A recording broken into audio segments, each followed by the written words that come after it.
Buenas, buenas, ¿cómo están? ¿Todo bien? Porque no los escucho. Ah, Buenas, no, ahí profe. están, ahí están. Pura vida. Otro día.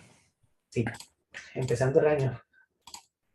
Feliz año a todos. A ver, Ah, sí, que ya está igualmente, todo profe. listo.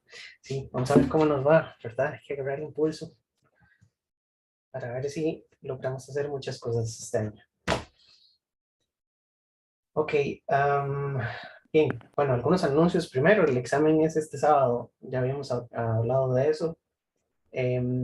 Sobre la metodología. Hay muchas formas de hacer exámenes y como este curso es comprimido, la verdad es que también les va a servir de práctica. Entonces voy a subirles el examen a las 8 de la mañana y les voy a dar todo el día para que lo hagan, porque no vale la pena hacer un examen cronometrado si el semestre, bueno, el verano va demasiado rápido. Entonces, para que lo resuelvan con calma. El examen tiene solo desarrollo y entonces vamos a hacer algunas cosas bueno, dentro de toda la materia que hemos visto. El primer capítulo, bueno, el primero es solo introducción, el segundo capítulo es variable compleja, que es lo principal. Entonces, cómo hacer operaciones con números complejos, calcular logaritmos, raíces, los diferentes valores de las, de las opciones de estas ecuaciones. Viene un problema de mapeos y, bueno, en realidad toda la materia que hemos visto, ¿verdad? Series de Taylor, de potencias, de Laurent, vimos derivación compleja, vimos integración compleja, entonces para que hagan bastante práctica. Quedamos entonces para el viernes, perdón, para el sábado a las 8 de la mañana con el examen. Me escribió una persona con consultas. Bueno, me queda un poco difícil por la cantidad de materia que hay que ver. Entonces, si tienen consultas del examen, me las hacen llegar por correo. No me puedo conectar a resolverles consultas en presencial, digamos, en Zoom. Pero si tienen consultas o problemas o se pegan en algún ejercicio, me pueden mandar los correos y trato de revisarlas cuando tenga tiempo. Y bueno, por lo demás, entonces ya estamos listos para el examen. Hoy entonces vamos a iniciar el año, vamos a iniciar con materia nueva y estamos iniciando capítulo también. Este es el capítulo 3 sobre Fourier. Este capítulo es bastante denso y la materia de la clase de hoy es particularmente complicada porque estamos en álgebra lineal y es matemática casi que pura. Bueno, el curso de señales y sistemas, ya ustedes vieron que es mucha matemática. Entonces, voy a tratar de hacer un resumen lo mejor que pueda. Y también, como les dije al principio, tenerme paciencia porque es la primera vez que doy el curso. Entonces, de espacios lineales, lo primero que podemos decir es algunas definiciones. Esta clase tiene muchas definiciones. Vamos a ver qué es ortogonalidad. Ortogonalidad es una propiedad que define una relación entre dos cosas. Viene o significa ángulos rectos. Entonces, dos vectores, por ejemplo, pueden ser para relacionar con lo que hemos visto hasta el momento, y por ejemplo en física, yo puedo definir que dos vectores son ortogonales, por ejemplo, este vector y este vector, si entre los dos hay un ángulo de 90 grados. Entonces, eso significa que los vectores son ortogonales. Aquí estamos hablando de vectores, entonces, para hablar de vectores, ¿qué es un vector? Un vector, eh, para relacionarlo con los conceptos que hemos visto hasta el momento, bueno, ustedes me pueden decir que es un vector, ¿verdad? En este sistema coordenado yo tengo, digamos, X y Y, o la parte, ¿verdad? Tenía vectores unitarios en física, eso también es importante. Un vector yo lo puedo definir como un par ordenado, son dos cosas, ¿verdad? Y puedo expresarlo en coordenadas polares o en coordenadas cartesianas. Entonces, es un conjunto de elementos, vamos a llamar X1 y Y1, ¿verdad? Para relacionarlo con esto que tenemos aquí, o podemos expresarlo en coordenadas polares. Entonces podemos ponerle la magnitud y el ángulo, ¿verdad? Y si hablamos de programación, todo esto también, un vector, por ejemplo, en lenguajes de programación también es un conjunto o una colección de elementos. Entonces, en realidad yo puedo decir que este es un vector de 2 dimensiones,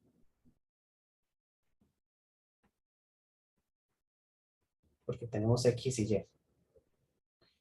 Am, o tenemos un radio y tenemos un ángulo.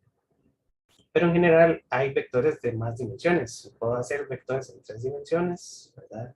X1, Y1, Z1, que serían 3 dimensiones.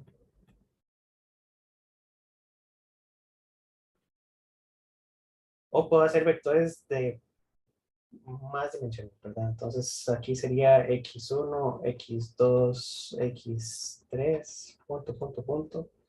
XN sería N dimensiones.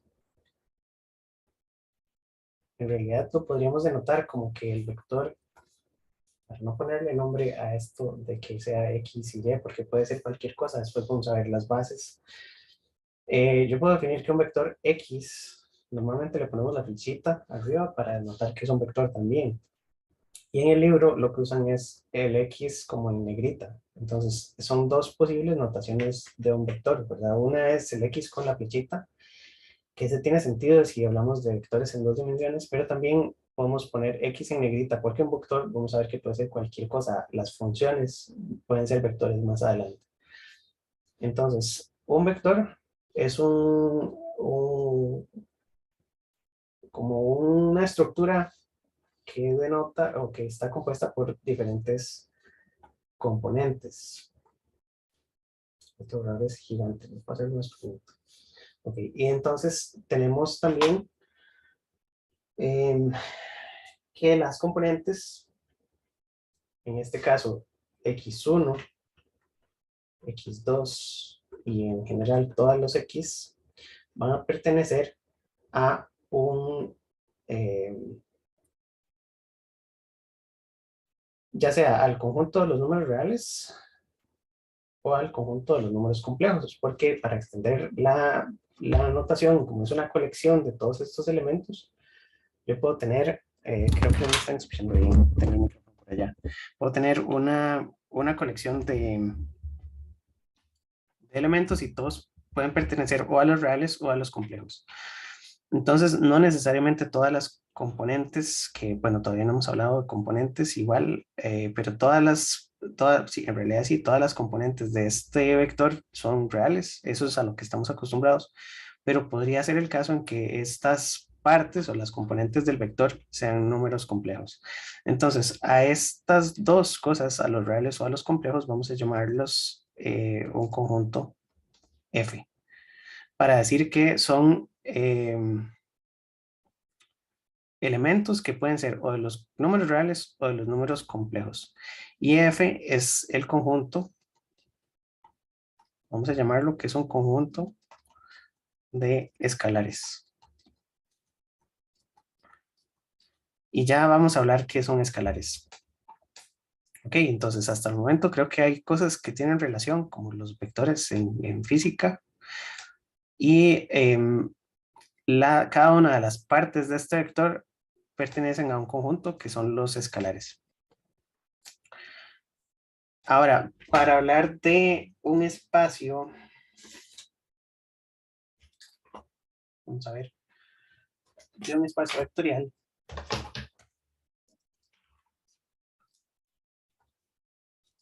son más definiciones. Aquí voy a poner espacio vectorial.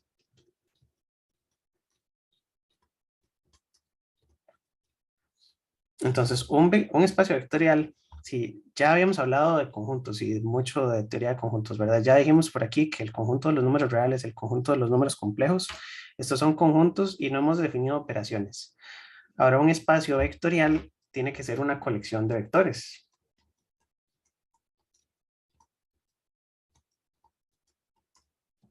Y entonces yo puedo tener varios vectores y en realidad puedo tener aquí en este plano que dibujé arriba infinitos vectores porque tengo, si todos son si por ejemplo todas las componentes son reales, entonces podría tener infinitos vectores en todo este plano.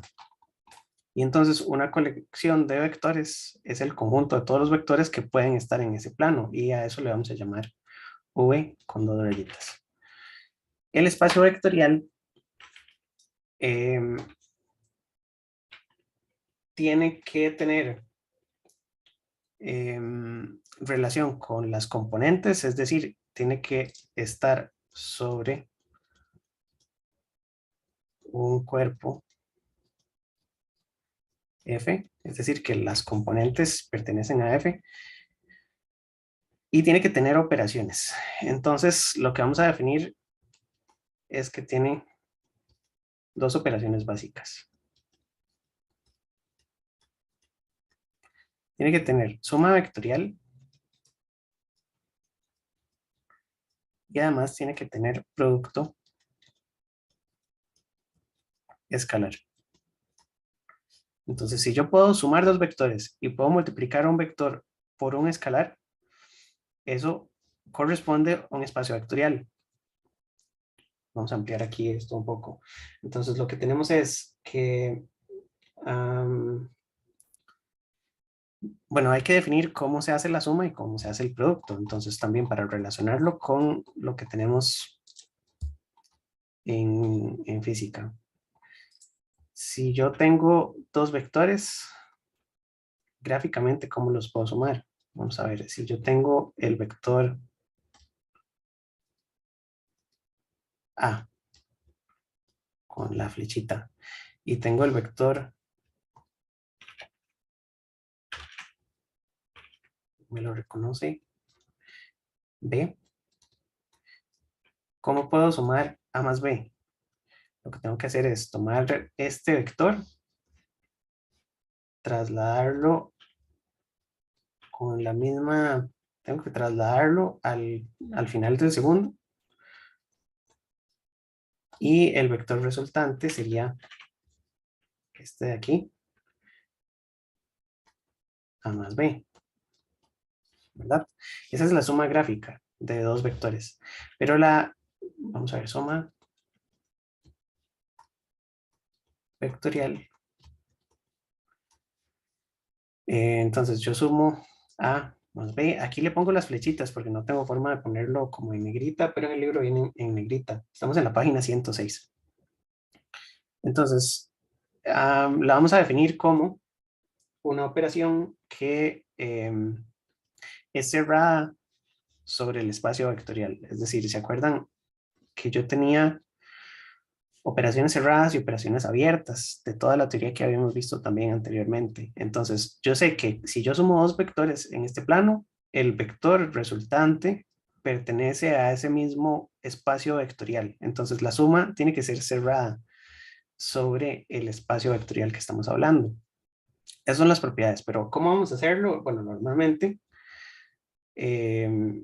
lo que hacemos es que sumamos un vector A que tiene componentes A1, A2 hasta A sub n más B1, B2, B sub n. Y entonces la suma de estos dos vectores es, por supuesto, un nuevo vector que está sumando A1 más B1, A2 más B2, etcétera, AN, BN con todas las dimensiones, ¿verdad? N es la dimensión de ese vector.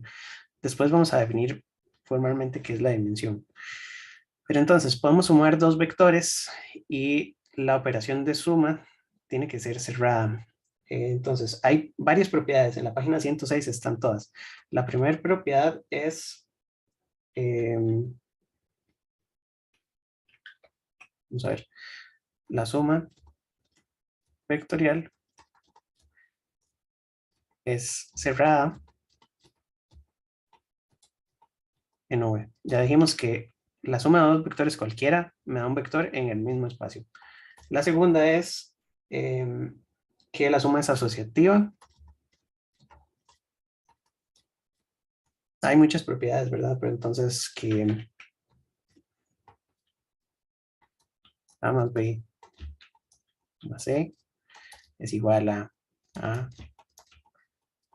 más B más C. Tiene que cumplir con todas estas propiedades que eran las propiedades del grupo abeliano. Luego tenemos que existe elemento neutro,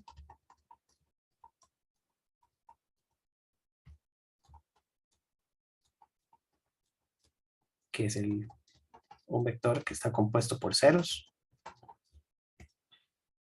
Este cero tiene en el libro una rayita para decir que es un vector que está lleno de ceros, ¿verdad? Porque yo tengo que sumar elementos de la misma dimensión. Y 4 dice que existen inversos aditivos.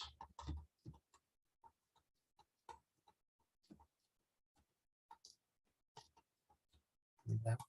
A más menos A me da elemento neutro. Y la quinta es que es conmutativa. Entonces, hasta el momento, bueno, A más B es lo mismo que B más A. Hasta el momento creo que no hay nada nuevo. La suma vectorial en realidad es muy parecida a la suma normal en R o la suma normal en los complejos, solo que ahora la estamos definiendo en un espacio vectorial. Y entonces A es un vector, B es un vector que tiene múltiples componentes. Puede tener 2, puede tener 3, puede tener 4, etc. Ahora también hay expansiones o generalizaciones de esto y entonces podríamos hablar de que es un tensor. Entonces, si un vector tiene esta forma, bueno, primero podríamos hablar de matrices antes de los tensores. Entonces, yo podría decir que A es una colección de elementos que es A1, 1, A1, 2, A1, 3, A2, 1, A2, 2, A2, 3, A3, 1, A3, 2, A3, 3. Y entonces lo primero que tengo son las filas y lo segundo son las columnas. Y entonces yo puedo sumar dos matrices también y puedo definir una suma matricial y todo eso sería parte de un espacio. No, bueno, se llaman espacios vectoriales, pero también se llaman espacios lineales.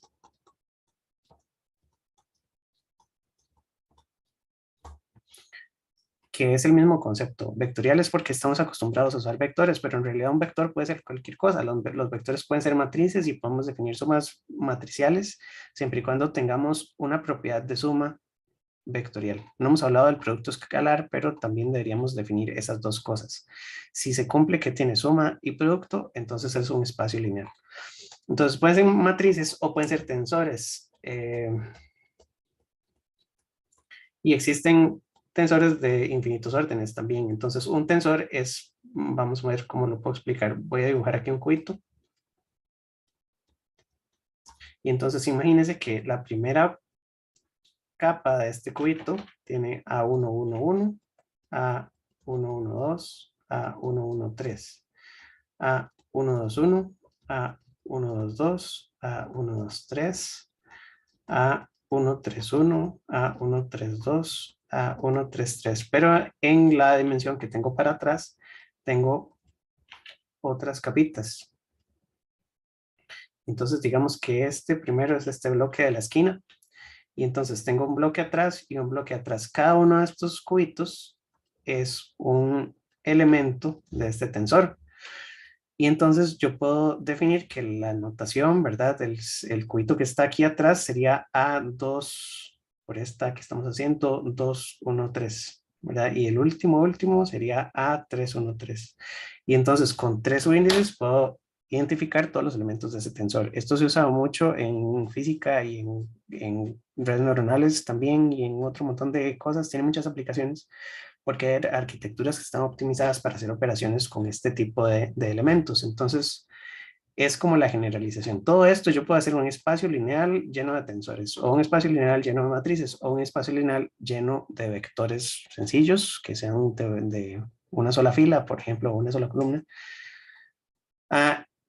Lo importante es que después yo voy a poder expandir o extender el concepto de espacio lineal y voy a poder meterle funciones. Entonces yo puedo hacer espacios lineales con funciones y eso es lo que me va a permitir llegar a las series de Fourier.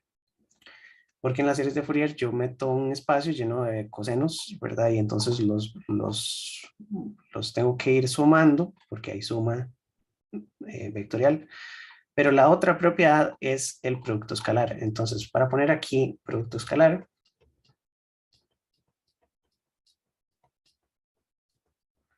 el producto escalar es la operación que me dice que bueno, es que aquí se me van a confundir las A's con los vectores. Vamos a ver, todo lo que tiene flechas que estoy poniendo aquí en el libro está con negrita. Entonces la notación de vectores lleva negrita y son elementos que son parte del espacio lineal o el espacio vectorial. Ahora, los elementos del cuerpo son todos estos coeficientes. Entonces, A1, A2, A sub n, B1, B2, B sub n, todos estos coeficientes pertenecen al, eh, al conjunto de estos escalares. Entonces, lo que sabemos es que todos los elementos, ¿cómo, en dónde lo escribo? Todos los elementos que están dentro del vector son parte de este cuerpo F, que ya dijimos que pueden ser los reales o pueden ser los complejos. Bueno, aquí arriba lo puse. El vector tiene todos sus elementos, la colección de elementos pertenecen a F. Entonces, el producto escalar quiere decir que si yo eh, tengo un vector X y lo multiplico por un escalar, entonces A tiene que pertenecer al, al conjunto F, que ya dijimos pueden ser los complejos o los reales, y X, rayita, pertenece al espacio vectorial. Y entonces la operación yo la puedo definir como las componentes, bueno, A multiplicado por x1, x2, etcétera, hasta xn, es igual al producto de cada una de sus componentes, ax1, ax2, etcétera, a xn. ¿Verdad? Y entonces tengo dos operaciones, suma vectorial, que es entre dos vectores y es cerrada en V, y el producto escalar también es cerrado en V, porque yo tomo cualquier vector, lo multiplico por un escalar, que el escalar puede ser un número real o un número complejo, y me da otro vector que pertenece al mismo conjunto. Entonces, el producto escalar también tiene propiedades y las propiedades están ahí en el libro. No importa, puedo usar mucho papel aquí. Entonces, las propiedades, vamos a ver, voy a pasar la página, vale la pena, para que quede ordenadito. Entonces, las propiedades del producto escalar son las siguientes. El producto escalar es cerrado.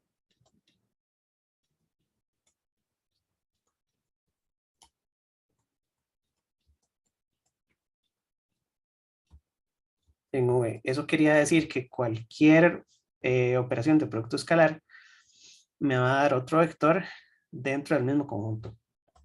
Y tiene las otras propiedades, ¿verdad? Las otras son,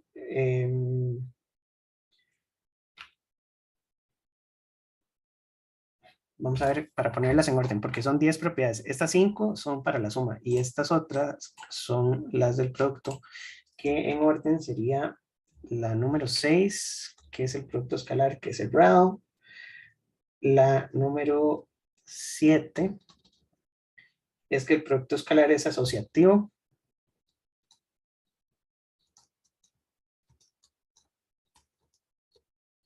Y entonces eso quiere decir que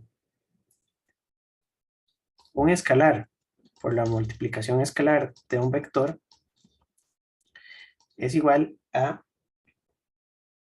el producto de los escalares por el vector.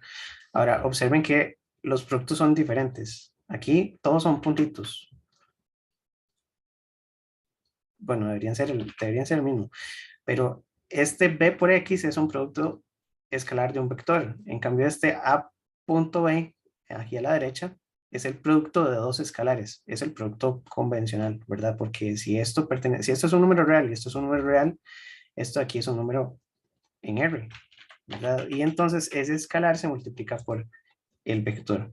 Ahí está la diferencia entonces entre V y F.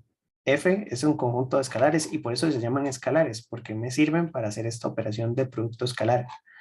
Y además las componentes son de un vector, son escalares también. Luego otras propiedades, la 8 sería que tenemos el elemento neutro.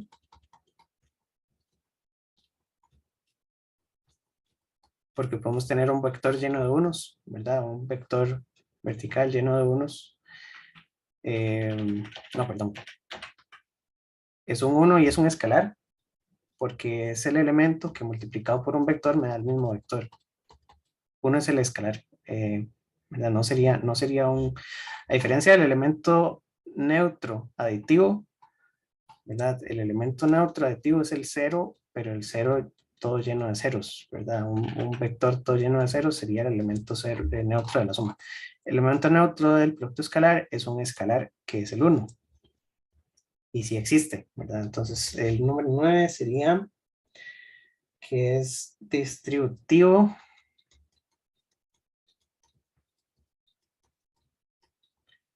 distributividad respecto a la suma vectorial.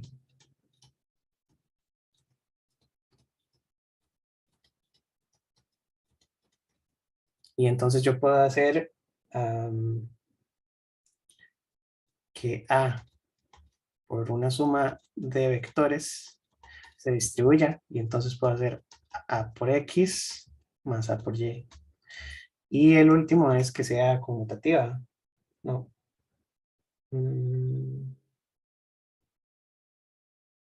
No, conmutatividad no lo puse. Pero parece que no es requisito. Ok, la última es que sea distributividad.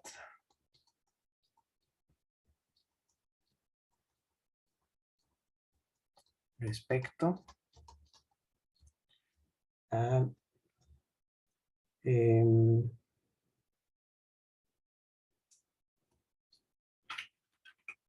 la suma en F. Entonces aquí va a ser al revés, que A más B, que son escalares multiplicados por un vector, es lo mismo. A por el vector más B por el vector.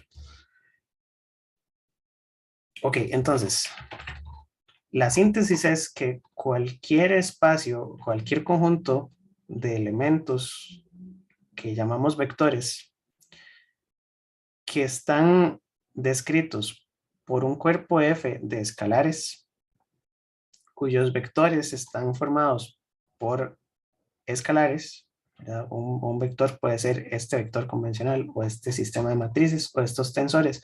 Más adelante lo extendemos a funciones, por eso es que es importante estudiar esta parte. Si cumple con que se pueden sumar y se pueden multiplicar por un escalar, entonces es un espacio lineal. Las funciones son un caso especial y entonces vale la pena aquí decir que si yo tengo f de x y yo tengo g de x, yo puedo sumarlas y esto me da otra función, hx, que toda esta función es parte de un espacio lineal v. Y también puedo hacer el escalamiento, entonces puedo hacer a por f de x y esto me da otra función, h y de x, que también es parte del espacio vectorial. Entonces yo tengo suma y producto en un espacio lineal que esté compuesto por funciones, ¿verdad? Entonces puedo tener espacios lineales con funciones.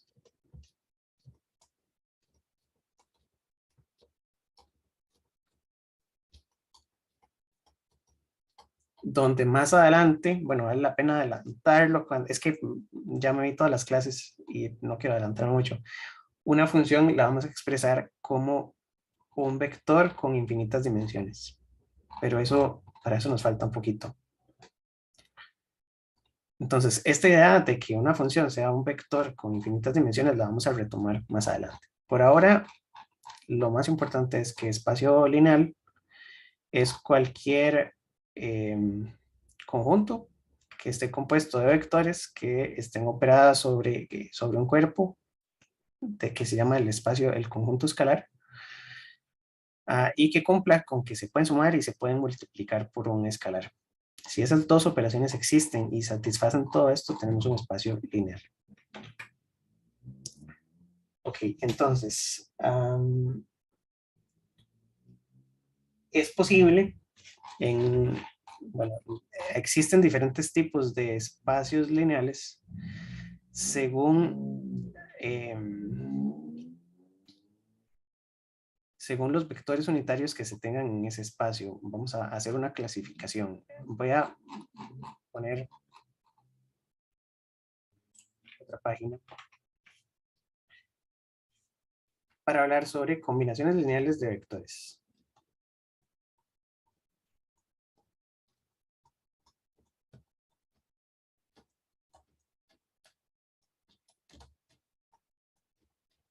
Y a lo largo del curso y más adelante vamos a ver qué son sistemas lineales. Sistemas lineales es lo mismo, son sistemas que los puedo sumar, los puedo multiplicar y satisfacen todas estas propiedades. Entonces, yo puedo definir un conjunto de vectores. Bueno, los matemáticos dicen sea U, un conjunto de vectores U1, U2, etcétera, hasta UN. Esos vectores pueden ser linealmente dependientes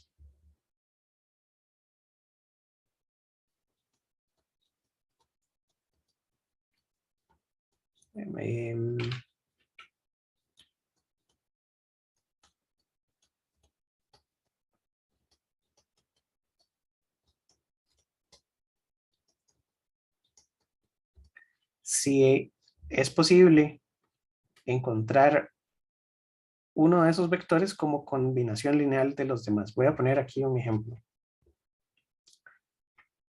Ya casi termino la definición. Entonces, digamos que aquí yo tengo, para hacerlo en dos dimensiones, que queda más fácil. Yo voy a poner un vector por acá. O digamos que voy a poner, sí, no importa. Uno por aquí. Uno por acá. Y uno así, digamos. Entonces, estos tres vectores son linealmente dependientes porque yo puedo calcular cualquiera de ellos a partir de combinaciones lineales de los otros dos. Es decir, digamos, vamos a hacerlo un poquito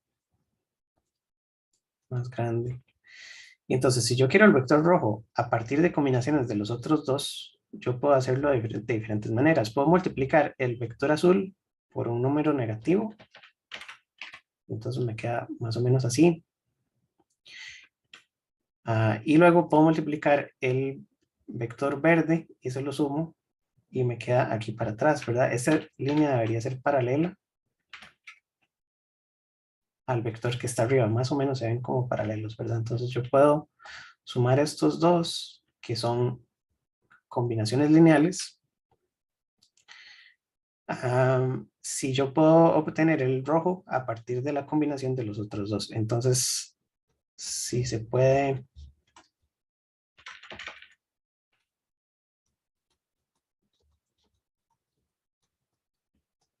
Si es posible obtener al menos uno de ellos como combinación lineal de los otros.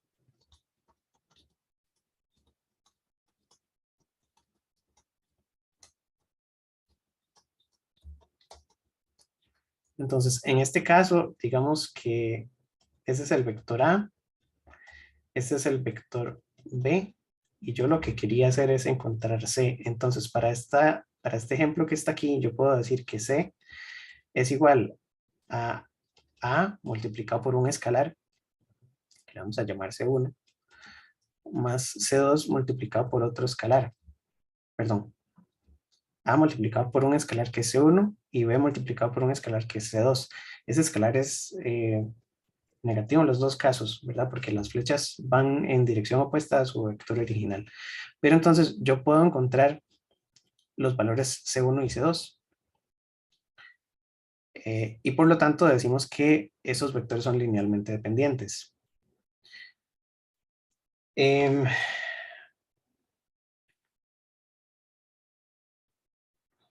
Ahora, con combinaciones lineales, yo puedo encontrar coeficientes C1 y C2 de diferentes valores y tengo infinitas combinaciones lineales que me permitan encontrar todos los vectores que son posibles en este espacio. Entonces, por ejemplo, yo puedo escribir aquí otro vector, no sé, se me ocurre por acá, otro, o vamos a ver, este, de, y no importa cómo escoja yo a dónde poner este vector nuevo, yo lo puedo expresar como una combinación lineal de los demás. Es decir, que los vectores A y B me sirven para generar todo el espacio vectorial. Y eso de generar un espacio vectorial es importante porque A y B después se pueden convertir en vectores unitarios. Eh, Relacionándolo con la física, no necesariamente tienen que ser unitarios, ¿verdad? En este caso, A y B son vectores que pueden tener cualquier norma, y eso lo vamos a ver también después, puede tener cualquier magnitud, pero me sirven para producir cualquier vector que caiga dentro de este espacio. Entonces, la combinación lineal me da cualquier vector dentro del espacio. Por el contrario, entonces, son... esta sería para el ejemplo que estamos viendo. Y entonces lo que decimos es que A, B y C son linealmente dependientes.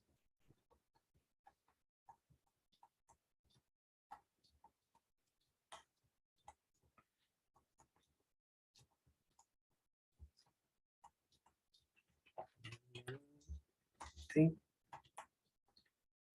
Dependientes. Ok, ahora, si yo no puedo hacer eso, entonces los vectores tienen que ser linealmente independientes. Entonces, para los que son dependientes, lo que quiere decir aquí, para ponerlo en esta notación, es que cualquier vector, no creo que ya con eso está bastante claro. Si son linealmente dependientes, entonces, por decirlo así, hay uno que sobra, ¿verdad? Porque con A y B yo puedo generar los demás. O lo mismo, si tomo A y C, puedo encontrar B, porque ya tengo suficiente, ¿verdad? Puedo irme por diferentes caminos para encontrar B a partir de los otros dos. Entonces, estos serían linealmente dependientes. Eh,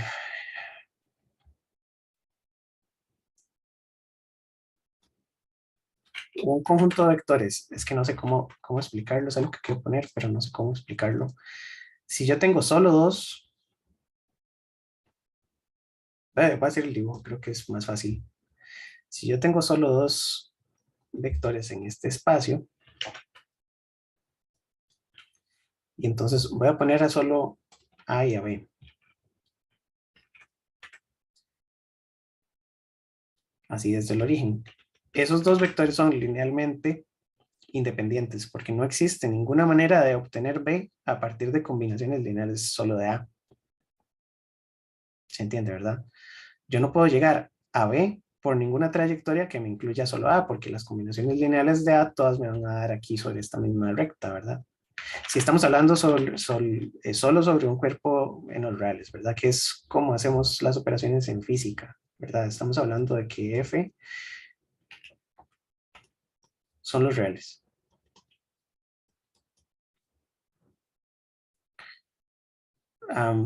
Entonces, porque si fueran los complejos yo podría hacer rotaciones y entonces ya podríamos cambiar la historia. Pero entonces, si yo solo puedo hacer operaciones escalares con reales, no hay forma de que este vector A lo multiplique por un escalar y me dé el vector en B. Entonces, estos son linealmente independientes. B es igual a C1 por A, solo en el caso de que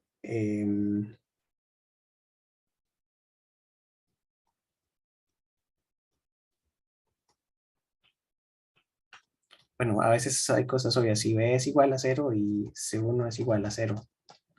Pero no vamos a poner eso porque se nos enreda mucho. La idea es que no hay forma. Vamos a poner aquí. No hay forma de obtener el vector B a partir de una combinación lineal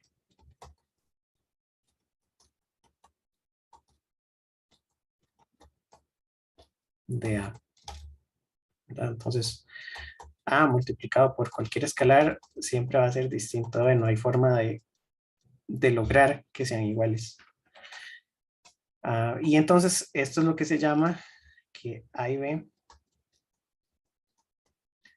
son linealmente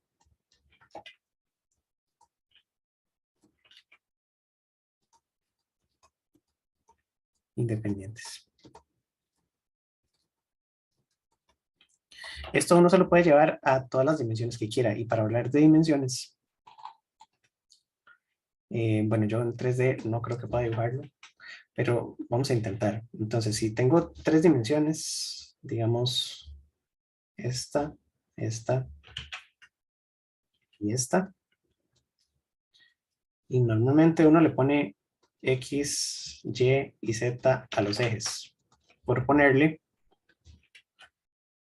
notación con coordenadas ortogonales en un sistema que sea ortogonal. Ortogonal dijimos al puro principio de la clase que son sistemas que son perpendiculares entre sí, son ángulos rectos. Eso es muy importante porque que el sistema de coordenadas sea ortogonal, es decir, aquí tengo ángulos rectos entre X y Z, entre Y y Z y entre Y y X, este es un sistema ortogonal, me permite descomponer cualquier vector en coordenadas que sean linealmente independientes entre sí. Entonces, digamos que yo tengo aquí un vector, un segundo, y este vector le voy a llamar A, y entonces tiene diferentes proyecciones, ¿verdad? Yo puedo hacerle aquí para abajo, digamos que ese vector pega aquí, y entonces puedo descomponerlo en su componente en X, en su componente en y por supuesto en su componente en Z, ¿verdad? Entonces puedo decir que esto es AZ, esto es AY y esto es AX, ¿verdad? Y entonces ese vector lo puedo descomponer en sus componentes y yo sé que las componentes, si los vectores que estaban aquí son vectores unitarios, como normalmente los definimos, que esto es I, este es J y este es K, yo sé que I, J y K son linealmente independientes en el sistema que acabo de dibujar, que es un sistema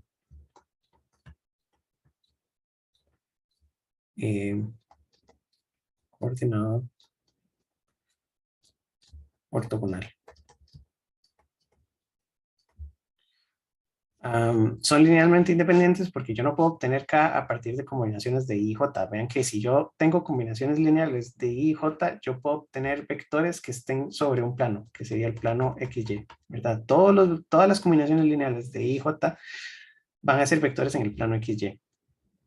Entonces, voy a anotar eso. Combinaciones lineales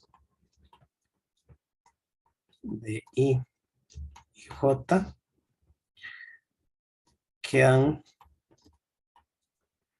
sobre el plano XY, ¿verdad? Entonces, las combinaciones lineales de I, J y K sí me permiten generar todos los vectores posibles en este espacio, que es un espacio lineal. Pero si yo tengo solo combinaciones de I y J, yo no puedo generar K ni ningún vector que esté fuera de este plano.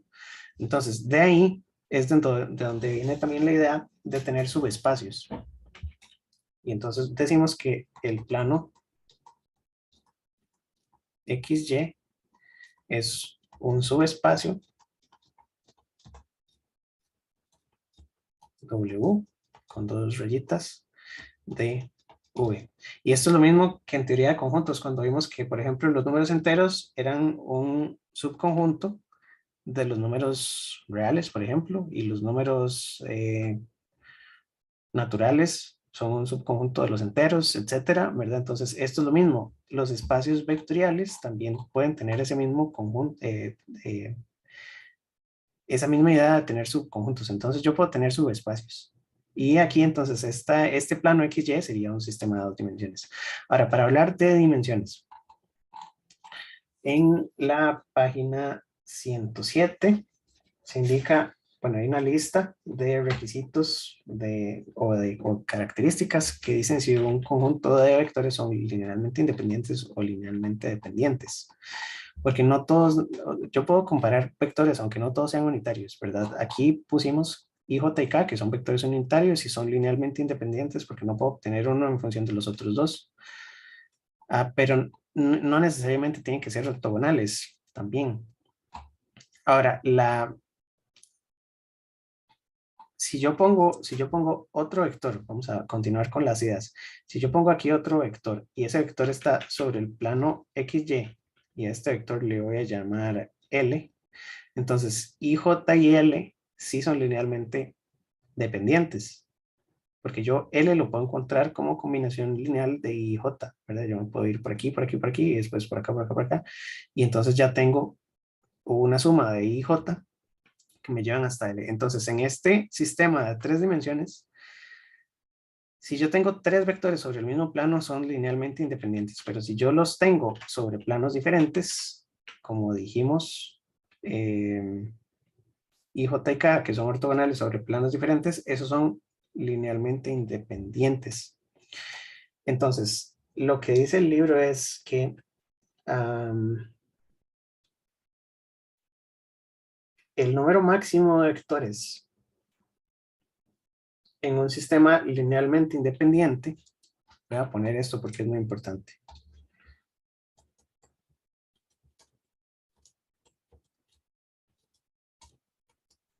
El número máximo de vectores en un sistema linealmente independiente es igual a la dimensión. Y esto nos permite generalizar espacios de 3, 4, 5, 20 e infinitas dimensiones. Vean que si yo tengo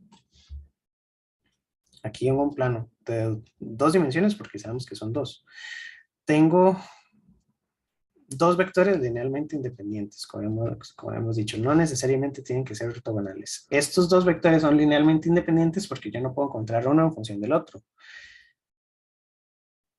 Si yo pongo un tercer vector, ese tercer vector hace que esto se convierta en un sistema linealmente dependiente, porque entonces el tercero lo puedo encontrar como combinaciones de los otros dos, ¿verdad?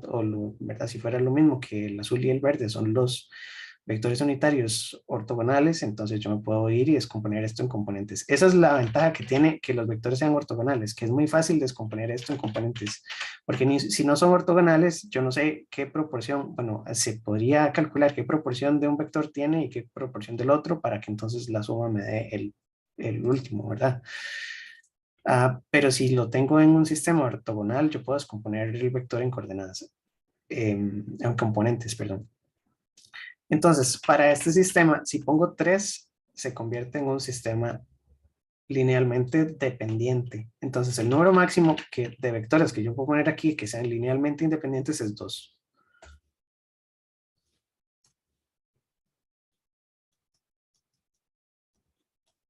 dos vectores. Si pongo uno más, se convierte en LD, ¿verdad? Y entonces LI y LD es linealmente independientes y linealmente dependientes. Vamos a poner aquí LD y este es LI. Y está claro todo, ¿verdad? Entonces, en un sistema de tres dimensiones, es de tres dimensiones porque yo puedo poner tres vectores en este espacio, siempre y cuando no estén dentro del mismo plano, ¿verdad? Porque entonces se convierte en un sistema LD. Eso es otro requisito, ¿verdad? Eso no sé cómo está escrito aquí. Creo que no está. Pero entonces, I, J y K son vectores generadores porque con la combinación lineal de estos tres puedo definir cualquier vector en este sistema. Y si pongo otro vector extra, ya ese vector sería una combinación lineal de los otros y entonces sería un sistema linealmente dependiente. Por lo tanto, este sistema es de tres dimensiones porque con tres vectores tengo independencia lineal. Si pongo otro más, ya tengo dependencia lineal. Ok. Ya hablamos de subespacios. Entonces vamos a pasarnos a bases. Un segundo. Porque ya hay muchas cosas que uno ya conoce, pero no le hemos puesto el nombre como se debe. Entonces, digamos que los vectores ya uno los conoce y ahora estamos haciendo espacios vectoriales, que son conjuntos de vectores, con cuerpos F, que son un conjunto escalar. En general, todos los espacios lineales tienen suma y tienen producto, suma de vectores y producto escalar. Y entonces por eso es que podemos extender esos conceptos más adelante a espacios lineales de funciones, porque tenemos suma de funciones y producto escalar de funciones. Dijimos que para hacer vectores en un plano, por ejemplo, de dos dimensiones, yo necesito por lo menos dos vectores. Y con esos dos vectores, que son la dimensión, son linealmente independientes, puedo generar todo el espacio. Eso de generar todo el espacio me indica que A y B son vectores generadores. Entonces, para hablar de bases, lo que dice es que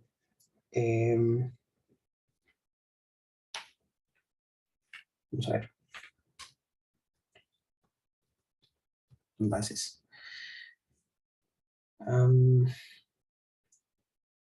Yo puedo tener un conjunto de vectores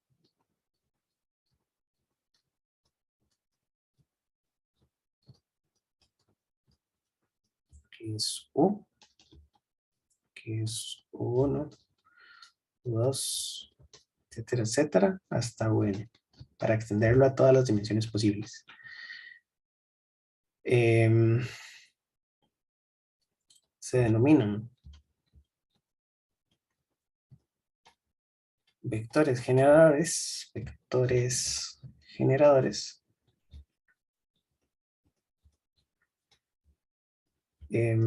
si cualquier vector, no sé cómo ponerle, X, es la idea, cualquier vector X que pertenece al espacio de vectores, el espacio lineal, se obtiene como combinación lineal.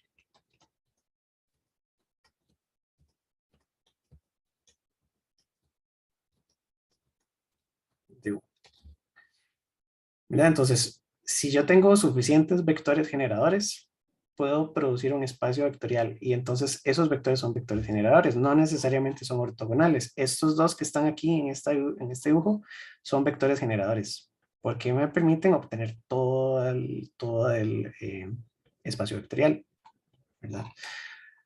Ahora, si los vectores son linealmente independientes,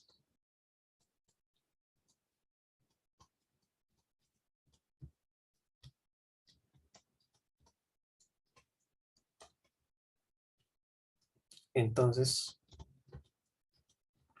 U es una base. Entonces, básicamente, para poner ejemplos, es que cuando uno se imagina como es tan abstracto, ¿verdad? Ah, a veces es difícil. Yo puedo tener tres vectores en este espacio. Uno, dos y tres. Estos tres vectores me permiten generar con combinaciones lineales toda todo el espacio vectorial, pero no son una base porque no son linealmente independientes, ¿verdad? Entonces, son vectores generadores, pero no son linealmente independientes.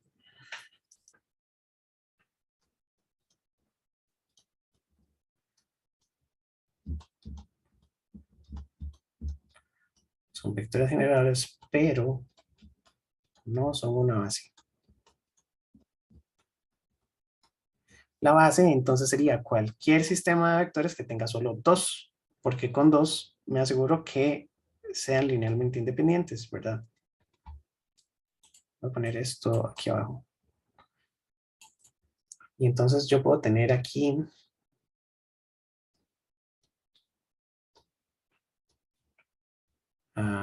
dos, digamos, como los conocemos normalmente, uno acá y uno acá. Entonces este es I y este es J, porque la norma es 1. Eso sería un espacio lineal normado, pero a eso vamos después. Ah, no, y sería ortonormal. Esperen un segundo. Son muchas definiciones.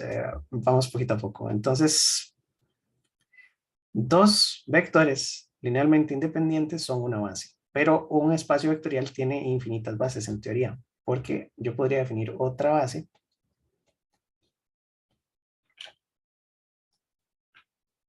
que esté compuesta por estos vectores, pero rotados. Entonces podría poner que este es J y este es I. Y se cumple que en este espacio vectorial es ortogonal. Ortogonal es un espacio vectorial ortogonal si la base, si los vectores de la base forman ángulos rectos.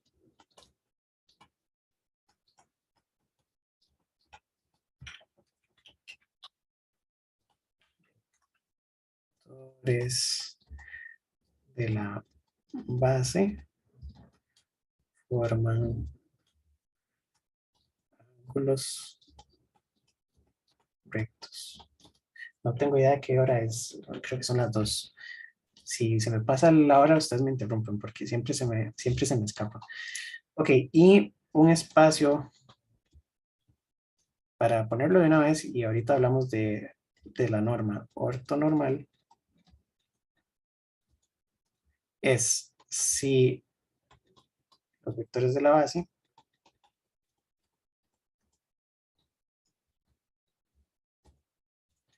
son ortogonales y de norma 1. Eso lo había apuntado. Un segundo.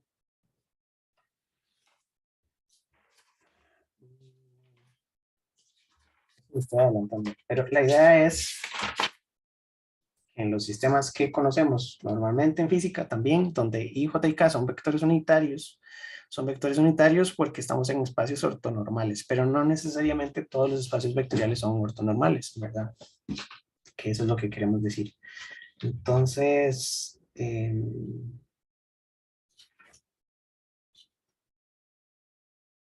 bueno, no lo encontré, pero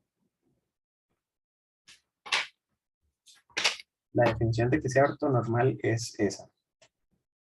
Aquí está. Si la norma de todos los vectores generadores es 1, entonces a U se le denomina una base ortonormal. Y en realidad son las bases ortogonales o las bases ortonormales. Ok, estas no son las únicas bases. Dije, para devolverme a la idea, tengo infinitas bases, porque en 2 dimensiones, y en 3 dimensiones, y en 4 dimensiones, siempre hay infinitas bases. La cuestión es que nos interesan las bases que comparten ciertas propiedades, que son básicamente esas que pusimos abajo. Entonces yo podría poner una base que tenga los vectores uno aquí, que este es J, y este, bueno, como el que está ahí, o lo puedo poner, no sé, en cualquier otro ángulo que no sea un ángulo recto, ese me quedó muy recto. Y J. Entonces aquí el ángulo no es 90. Ese no sería una base ortogonal y mucho menos ortonormal, ¿verdad? Pero yo podría poner cualquier vector en cualquiera de estos sistemas y descomponerlo en términos de sumas y productos escalares de estos vectores. Ok, entonces voy a anotar solo aquí para que les quede que en un espacio vectorial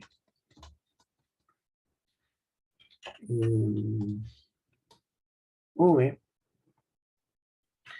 de cualquier dimensión en realidad, lo que sí es que existe por lo menos una base, siempre y cuando, eh, vamos a poner distinto de cero, existe por lo menos una base, porque tengo que tener un conjunto de vectores que sea el- que sean los vectores generadores. Y además existen, de hecho, infinitas bases. Hay infinitas bases ortogonales, porque esto puede girar, ¿verdad? Y también hay infinitas bases ortonormales, porque de todos los vectores pueden ser unitarios y esto lo puedo girar aquí alrededor de todo el círculo. Entonces, son más definiciones. Ok, pasamos entonces a conversar sobre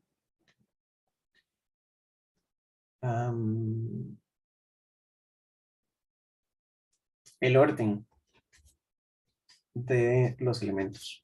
Bueno, voy a pasarme aquí porque me parece que sí es muy importante. Ya lo iba a dejar botado.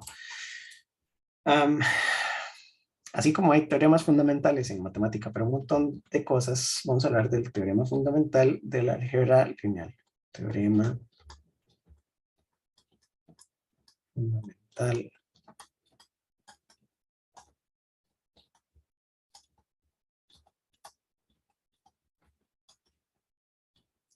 Que es como el resumen de todo lo que llevamos hasta ahora. Este está en la página 108, para los que van siguiéndome con el libro a la par. Entonces, lo que dice es que si yo tengo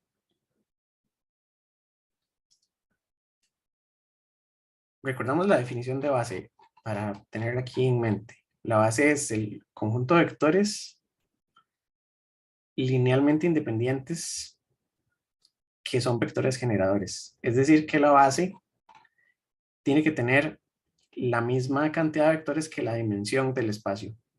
Es decir, si estamos en 2 dimensiones, la base tiene 2 vectores. Si estamos en 3 dimensiones, la base tiene 3 vectores. Y entonces eso es la primera propiedad.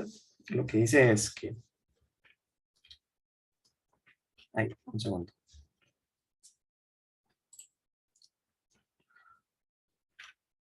Toda base, porque ya vimos que hay infinitas bases. Toda base de un espacio lineal o un espacio vectorial tiene exactamente n elementos, donde n es la dimensión.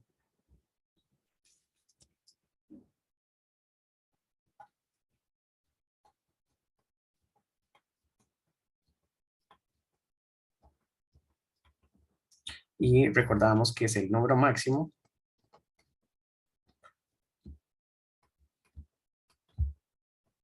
de vectores linealmente independientes. Porque si ponemos uno más, ya no sería una base. Serían vectores generadores, pero no serían una base. Entonces, las bases son el conjunto de vectores generadores que son linealmente independientes. Entonces, si estamos en 3 dimensiones, tenemos una base con 3 elementos y tenemos infinitas bases dentro de ese espacio vectorial. El número 2 es que cualquier subconjunto linealmente independiente de V o subespacio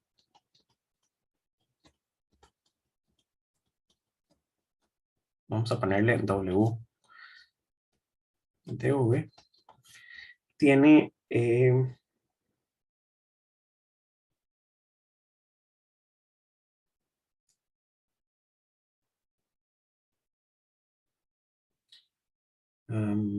a ver,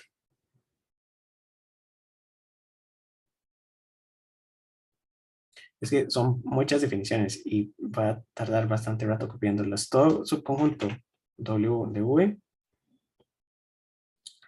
tiene a lo sumo n elementos, ya casi lo dibujo, y corresponde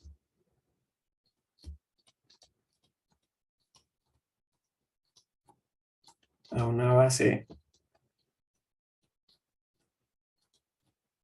de V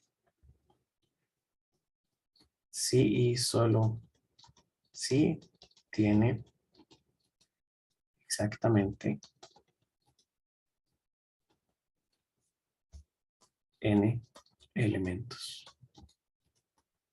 Entonces, para devolverme aquí arriba, cuando teníamos este gráfico tridimensional, habíamos hablado de que una posible base de este sistema tridimensional es la base ortonormal IJK, que es la más conocida, ¿verdad?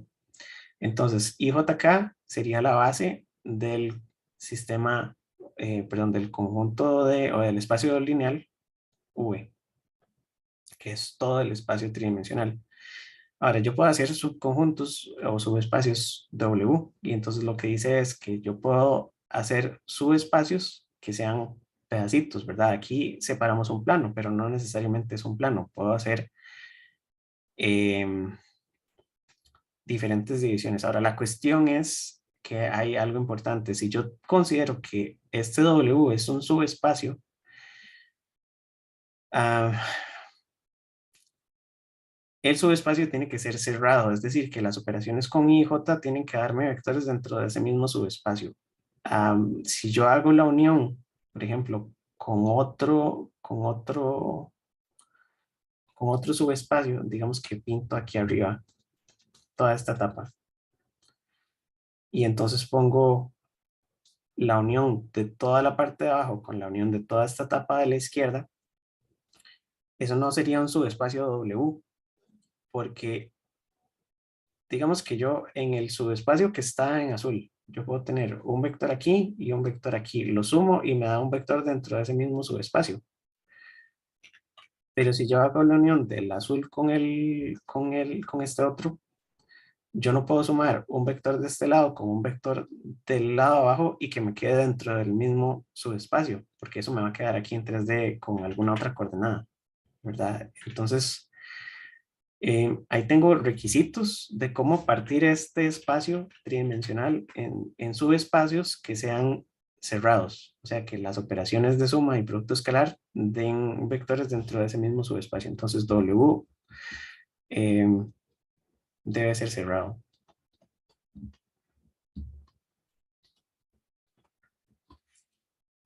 Y abajo, para vernos a esta definición, cualquier subconjunto W de V que tiene a lo sumo n elementos y corresponde a una base de V, sí, solo sí tiene exactamente n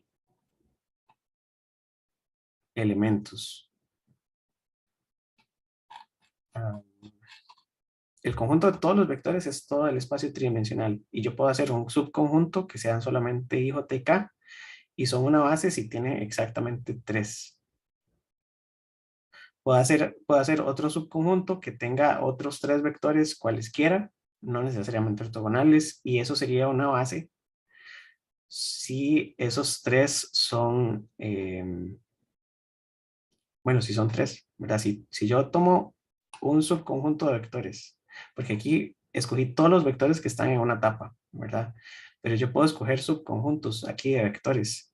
Si yo escojo, por coincidencia, tres vectores que, que son vectores generadores, am, son una base si tenemos exactamente tres. Esta es complicada de entender, pero bueno, vamos a dejarla hasta aquí. Am, las otras dice que si un subconjunto actúa como conjunto generador, voy a leer la primera y después la copio. Tiene que tener n elementos.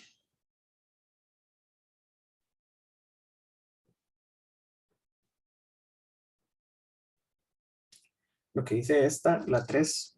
Vamos a simplificarlo un poco para entenderlo. Lo que dice es que el conjunto generador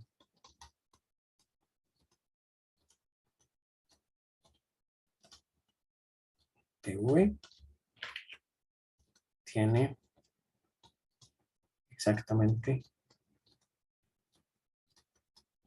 n elementos.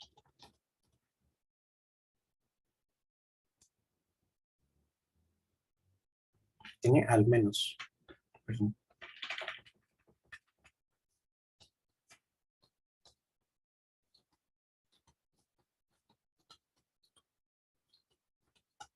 Esto es repitiendo lo que ya habíamos dicho anteriormente. Si yo tengo, perdón,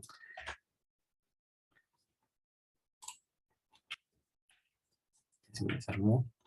Okay, si tengo un espacio de dos dimensiones,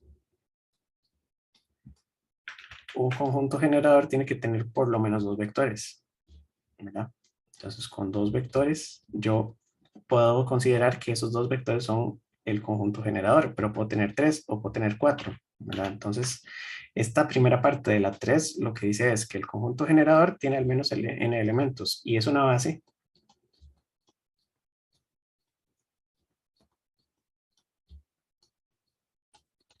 si tiene exactamente n elementos. Entonces, la primera parte de esta dice que yo puedo tener, si son dos dimensiones, un conjunto generador tiene que tener por lo menos dos. Y es una base si tiene exactamente dos. Esta sí está fácil de entender. Y la última dice, era la del orden. Por eso es que quería ver esta. Un segundo.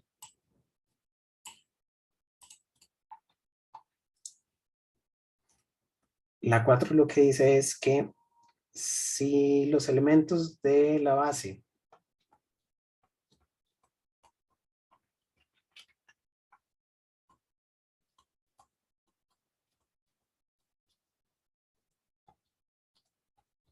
de V, a ver,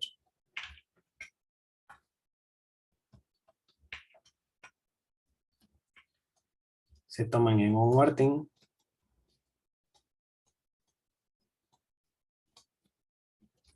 determinado y es el mismo siempre.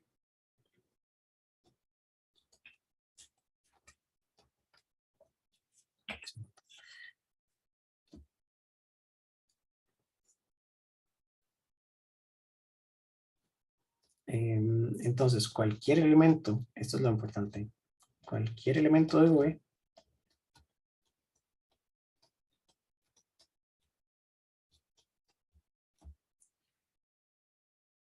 puede ser representado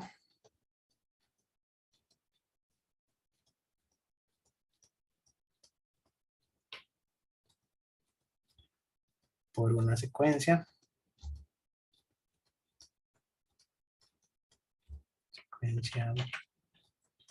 única de coordenadas. Esta es de las cosas más importantes. Lo que dice es que si la base que yo tengo es, por ejemplo, el conjunto de vectores unitarias I, J y K. Entonces, cualquier vector que sea parte de un conjunto, un espacio lineal, un espacio vectorial, que tenga esta base, cualquier vector, yo lo puedo representar por un conjunto C1, C2 y C3, que son escalares, que son parte de F, porque los estoy tomando en orden. Y entonces al final, cualquier elemento, yo lo represento por una secuencia ordenada, que esta es la definición de vector, básicamente, ¿verdad? La importancia que tiene esto es que ya habíamos dicho que en V puede haber vectores, puede haber matrices, puede haber tensores y también pueden haber funciones. Y las funciones yo las puedo representar por un punto en un plano. Obviamente no un plano de 2 dimensiones ni de 3 dimensiones, tiene que tener ciertas características, pero una función yo la podría representar con con una extensión de esta notación. Y por eso es importante esto antes de llegar a ver Fourier, porque en Fourier lo que vamos a hacer es una suma infinita de términos con un montón de coeficientes que todos sumados me van a escribir una función que al final esa función es una suma de coeficientes. Entonces son infinitos coeficientes, por eso es que en Fourier necesitamos infinitos coeficientes para escribir esa función. Pero entonces en V también caben funciones. Y lo importante es que la base, por ejemplo, en 3 dimensiones es I, J y K. Por eso tenemos 3 coordenadas. Lo que hay que ver después en Fourier es cómo sacamos cuál es la base que vamos a escoger. Y por eso es que en Fourier la base son funciones cosenoidales. Pero falta un poquito. Entonces, para repasar, lo primero es que la base de V tiene exactamente n, no puede tener más de n ni menos de n, porque n era la dimensión. Lo de los subconjuntos, creo que se entiende bien con este diagrama. Lo que decimos es que, bueno, los subconjuntos tienen que ser cerrados, los subespacios, para que las operaciones en esos subconjuntos no queden fuera de esos subconjuntos.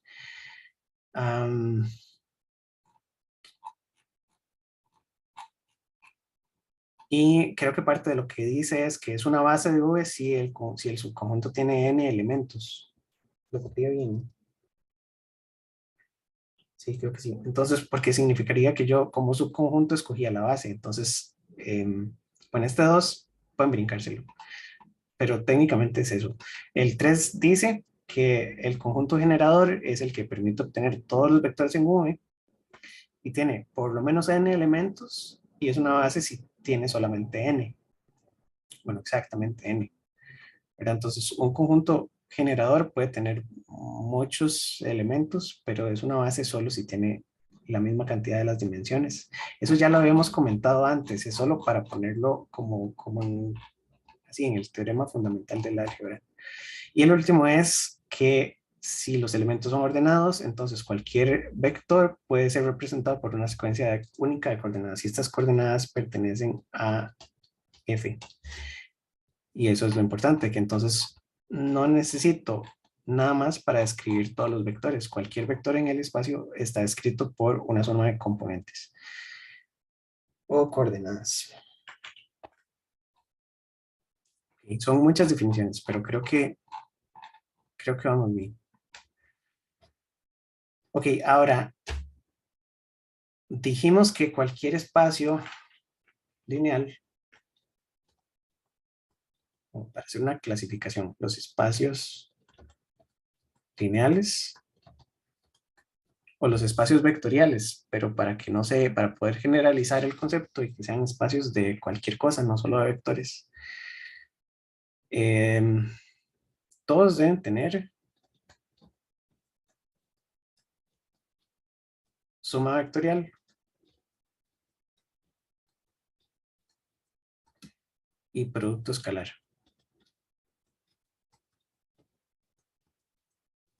Entonces, cualquier conjunto de vectores, que ya dijimos que un vector es un conjunto de elementos que forman parte de un conjunto F, ¿verdad? Entonces, todos esos vectores yo los puedo sumar vectorialmente o puedo hacer productos escalares. Ahora, además de eso, existen algunas operaciones que se le aplican a los vectores y para devolvernos y relacionarlos con los vectores que conocemos, vamos a definir diferentes tipos de espacios. Todos tienen que tener esas dos propiedades, pero después vamos a hacerle como extensiones. Entonces aquí voy a poner tipos de espacios lineales. Entonces todos tienen suma y producto. Ahora, existe un espacio que es el espacio métrico. Un espacio métrico, voy a hacer un resumen para no poner todo el formalismo que viene en el libro. Ustedes pueden leer el libro detalladamente, pero vamos a ir despacito. El espacio métrico tiene,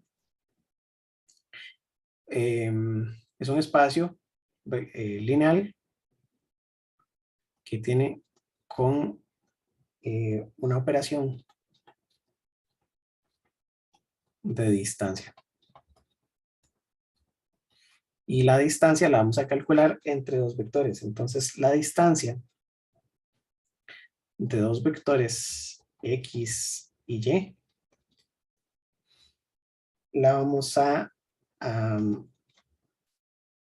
describir por una función que mapea dos vectores. Esto quiere decir que opero dos vectores y el resultado me da un número real. Entonces, no importa cuáles sean esos dos vectores, ni cuántas dimensiones tengan, ni si son funciones, etcétera. Ya dijimos que los vectores son colecciones de elementos y esos elementos son parte de F, ¿verdad? Entonces, bueno, el vector es una generalización y dice que es una colección de elementos, V1, V2, Vn, o puede tener más dimensiones, pueden ser tensores, etcétera, y todos los coeficientes Vn pertenece a F. Entonces, el espacio métrico, si yo puedo definir una operación de distancia que tome dos elementos del espacio vectorial y me dé un valor real, que sea la distancia entre esos dos elementos. Hay muchas formas de sacar distancia y entonces de lo que ponía Pablo en sus clases, yo puedo definir, bueno, los vectores normalmente uno le hace la notación así en vector, pero también yo lo puedo definir como el punto, ¿verdad? Y pongo las coordenadas de ese punto. Y después tengo otro, y entonces tengo las coordenadas de ese punto. Si yo quiero la distancia, nos acordábamos en física, no me acuerdo cómo se llamaba, la distancia entre los dos puntos en línea recta, o la distancia que recorre uno, si digamos esto fueran cuadras y uno fuera a pie. Entonces uno tendría que hacerlo por aquí y por acá, y esa distancia es diferente. Entonces la cuestión es que hay muchas formas de calcular la distancia entre dos puntos, y ahí tenemos diferentes operaciones de distancia. La cuestión es que todas las operaciones de distancia tienen que dar un número real. Entonces, ¿cómo se define después la operación de distancia? Lo vamos a ver en los espacios euclidianos o euclídeos, que son espacios que tienen operaciones ya definidas. Aquí solamente, vamos a ver cómo lo explico. Aquí solamente vamos a decir que la operación existe, pero no vamos a decir cómo se calcula. Ya sabemos cómo calcular la suma del producto escalar.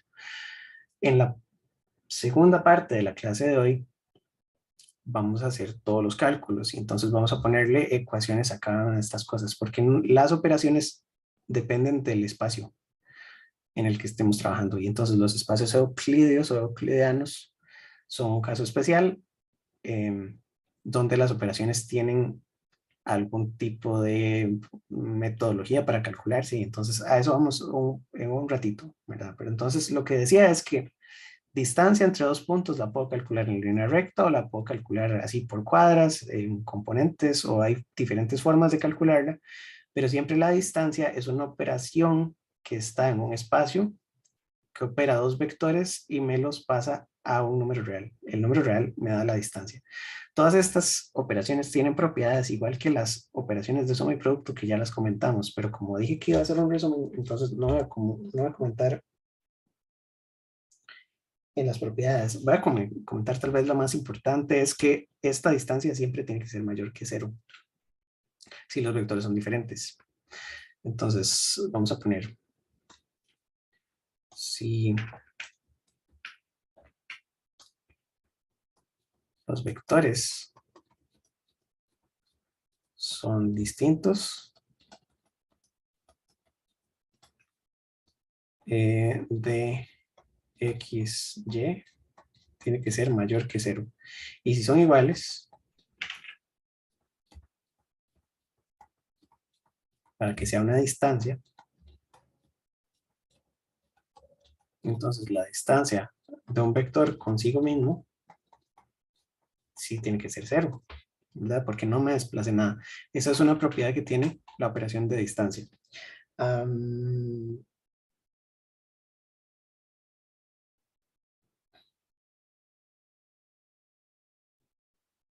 Ok, entonces vamos a dejarlo así. Y entonces ya sabemos que un espacio lineal con operación de distancia es un espacio métrico. Luego vamos a poner un espacio lineal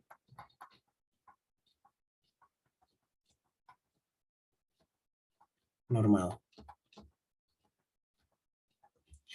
Entonces, la operación de la norma, o bueno, un espacio lineal es un espacio lineal que tiene operación norma.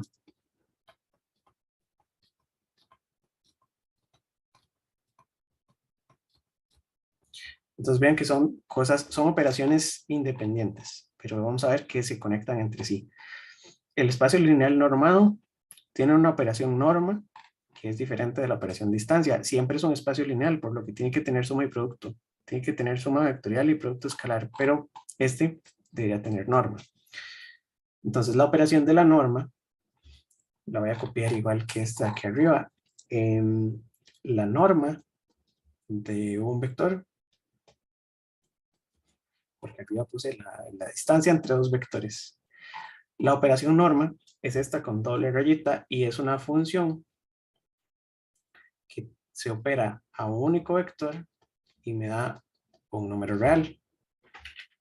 La norma es el equivalente a calcular la magnitud de un número, como de un número complejo, por ejemplo. Entonces vamos a poner que es similar a la magnitud, para poner conceptos que ya conocemos, ¿verdad? Entonces, cualquier vector yo le opero la norma o lo opero con el operador de norma y entonces me da un número real. La norma siempre es positiva.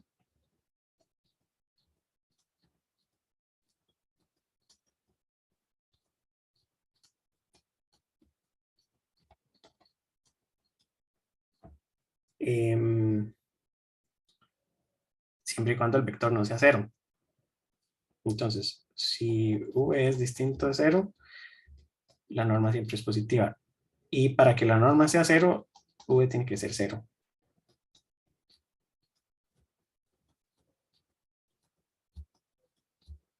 Tal vez esto no es tan formal como viene en el libro, pero es lo que más nos interesa. Hay algo importante que sí hacía énfasis Pablo en sus clases, y es que la norma de una suma de vectores, si yo tengo x más y, eso siempre es menor o igual que las normas de los vectores por separado. Eso siempre se cumple. Se llama, tiene hasta un nombre bonito, se llama la desigualdad de Minkowski. Y Pablo Alvarado siempre la demuestra. Vamos a decir que esta desigualdad se cumple siempre. Es decir, si yo sumo dos vectores y saco la norma del vector resultante, esa norma es menor o a lo sumo igual a la norma de los dos vectores por separado. Y creo que ya cubrimos la mayoría. Luego también se cumplen algunas propiedades como con la suma y el producto, es que esas sí las tenemos bien definidas arriba. La otra propiedad es que yo puedo escalar una norma y entonces un vector escalado, con la norma, es igual a poner el valor absoluto del escalar por la norma del vector. Creo que esas son las propiedades de la norma. Entonces, un espacio lineal normado cumple con estas cosas. Ya tenemos operaciones, el espacio métrico tiene operación distancia, el espacio normado tiene operación norma, y aquí es donde se pone curioso, porque dice que todo espacio normado es a su vez métrico, porque la operación de distancia la podemos definir en términos de la operación norma. La distancia entre dos vectores la vamos a definir como la norma de la resta de esos vectores. Entonces, si yo quiero sacar la distancia entre dos vectores cualquiera, normalmente yo los resto, ¿verdad? Eso me da un vector. Pero la distancia tiene que ser número real. Entonces yo le saco la norma al vector resultante de la resta, ¿verdad? Y por eso entonces, un espacio métrico no necesariamente tiene norma, pero un espacio lineal normado tiene que ser métrico, porque la distancia la puedo sacar como la norma de la resta. Entonces estamos haciendo como subconjuntos, ¿verdad? El espacio lineal básico tiene suma vectorial y producto escalar. Métrico si hay operación de distancia, normado si hay distancia y norma, y nos falta una. Entonces el espacio lineal en realidad nos faltan dos. Y en estos 10 minutos voy a terminarlos. Entonces voy a ver primero el espacio. Sí, voy a hacerlos al revés. Espacio con producto interno.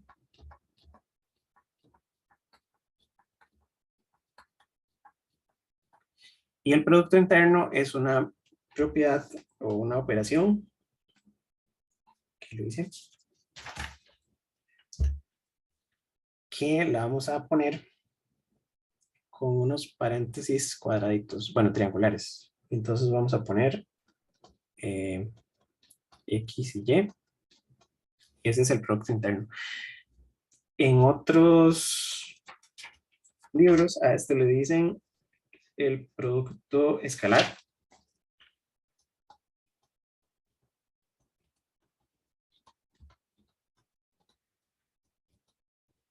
Lo que pasa es que el producto escalar que creo que también es lo mismo que el producto punto, ¿verdad? El problema de ponerle producto escalar es que se nos confunde con, ya tenemos un conjunto de los números escalares, y esos escalares ya tienen un producto, ¿verdad? Aquí la característica de que los espacios lineales tengan suma vectorial y producto escalar es que el producto escalar está definido como un escalar. Entonces, el producto escalar es ambiguo, ¿verdad? No podemos llamarlo exactamente producto escalar, pero en algunos lugares lo hacen. Entonces, el producto interno es una función que también toma a dos elementos, los opera entre sí, y el resultado es un escalar. Por eso se llama producto escalar, porque el resultado es un escalar. Puede ser los reales o los complejos, porque dijimos que vamos a extender esto a los complejos. Esto también tiene propiedades, y tiene unas propiedades ahí bastante raras. Hay una lista, esta está en la página 110. Pero vamos a tener solo la referencia. En el momento que necesitemos alguna de estas propiedades, vamos a volvernos y vamos a buscarlas directamente en el libro para no ponerlas aquí porque son un montón. El producto escalar siempre es positivo y tiene algunas otras propiedades, pero vamos a verlo así. Lo que sí es importante es que un espacio con producto interno tiene que ser normado y tiene que ser métrico porque tenemos una cascada de operadores. El producto interno, vean que todavía no estamos diciendo cómo se calculan, solamente decimos que existen, pero cómo se calculan depende del tipo de espacio. Por ejemplo, cuando hablemos de los espacios euclidianos, ahí es donde vamos a poner cómo se calculan. Que ya sabemos que el producto de dos vectores, si tengo v.u y los vectores son ortogonales, esto da cero.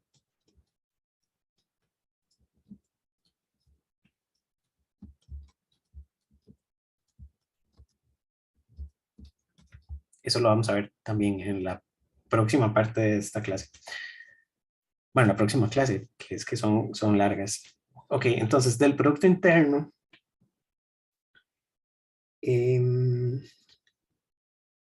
con el producto interno se puede definir la norma. Entonces, para ver cómo lo puse aquí arriba.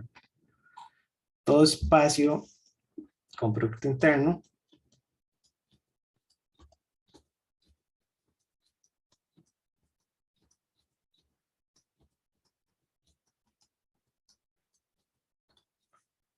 es a su vez normado simétrico. Porque la norma de un vector yo la puedo calcular como la raíz cuadrada del producto interno de el vector consigo mismo.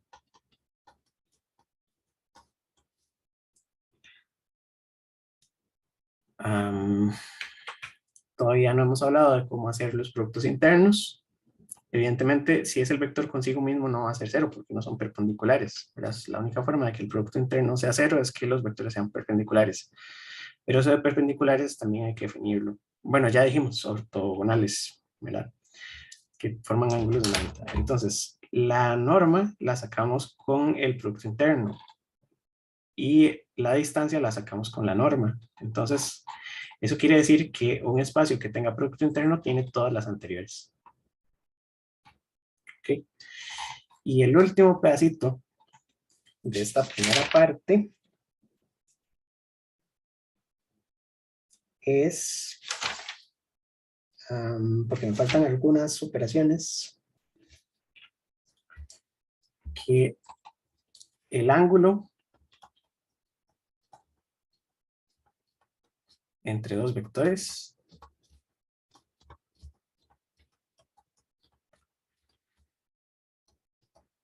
también se calcula con el producto interno. Ya dijimos que si los vectores, si forman ángulos de 90, el producto interno da cero. Entonces, el ángulo lo vamos a calcular como el coseno del ángulo entre los vectores X y Y es igual a su producto interno dividido entre el producto de las normas. Esto es muy importante, porque todos sabemos o nos imaginamos ángulos entre vectores, ¿verdad? Yo sé que entre un vector y el otro puede haber un ángulo de 90, puede haber un ángulo diferente, pero con esta definición yo puedo calcular ángulos entre matrices, porque yo tengo un producto interno de matrices y tengo normas de matrices, y entonces puedo calcular ángulos de matrices, o puedo después calcular ángulos entre funciones. Esto es muy poderoso porque permite calcular ángulos en diferentes cosas.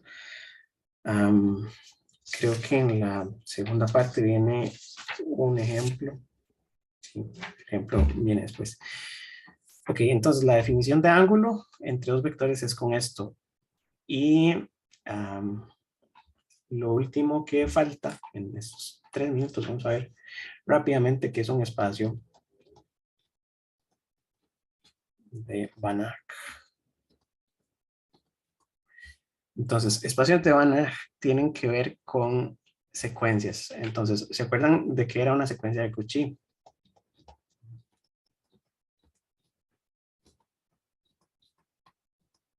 Una secuencia de Cauchy, yo tenía que si yo necesito números que formen parte de la recta de los reales se acuerdan que eran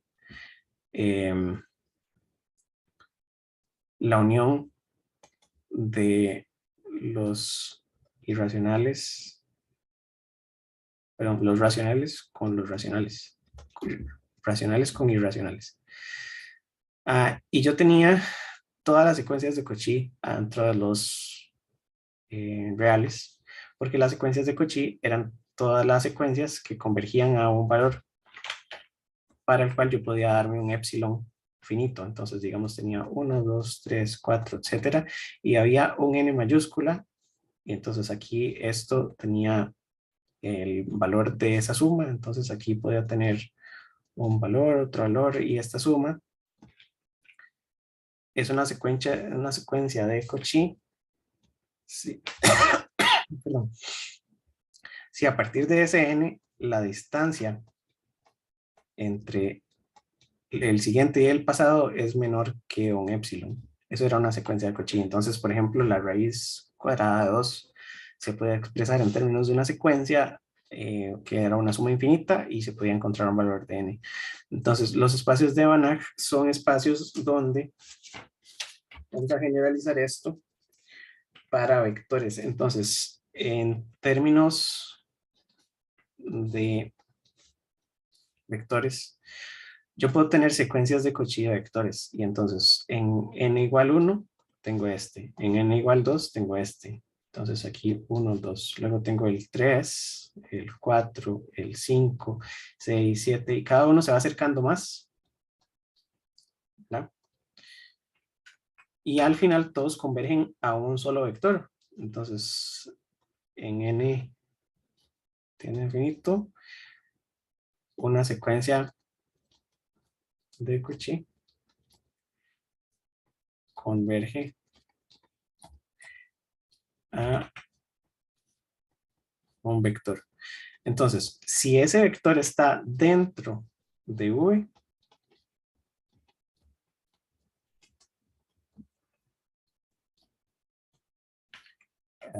pertenece. Entonces, esto es un espacio de Banach.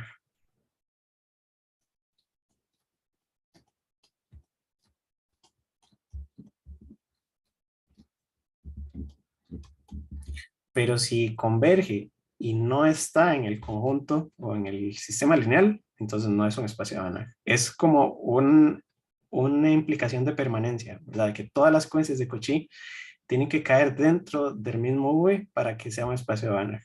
Si después de hacer esta aproximación de vectores, el último vector cae afuera, porque tal vez no hay un vector que se pueda describir con los números que están, por ejemplo, que estemos hablando de reales y que converja a un número complejo, ese no sería un espacio de Banach. Entonces, falta teoría y cosas, pero creo que en general eso es. Entonces, vámonos a descanso, ya me pasé un minuto y regresamos a las 3 para hablar de espacios euclidianos. Muchas gracias.